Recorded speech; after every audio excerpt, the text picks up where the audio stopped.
tuli ku mulamwa gumu ogw'okwegatta kwaki Uganda yonna era ekyo tukyebaza.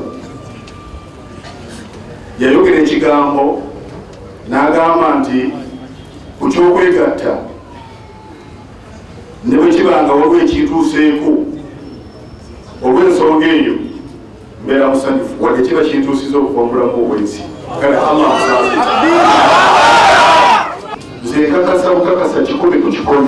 ti ebintu bye tulaba ebigenda mu maaso mulabe buvamu ffe abasiraamu abamu si bweru buvamu ffe abiyita baki abasiraamu ne bali ne tubawa enkola ne batandika okugira ki bali ne batukwatirako naye ng'obulabe bwaffe tusaba gavumenti ate nga tunyebaza ensonga zino ezikwate na bwegendereza ne bagamba twegatte ffenna tulabanye properties z'obusiraamu ezimu boogerako tuzirisitinge tuzinoonye nga Ameeroma bwakyogedde tulabe ekisoboka okuzza kuba tewali muntu agezaako eyagenderera okufiiriza obusiraamu teri wamu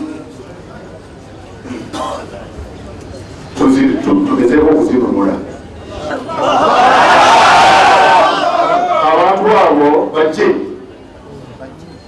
ezibeere zimu kuzikulisi naye njagala mbategeeze nti akaseera wakati w'enjuma ebbiri lwe mwali Poli Kampala n'essaawa eno wetwogerera propati ez'akazuulibwa ez'obusiraamu mujja kwewuunya mu Uganda Muslim Council omwaka ogw'ekumi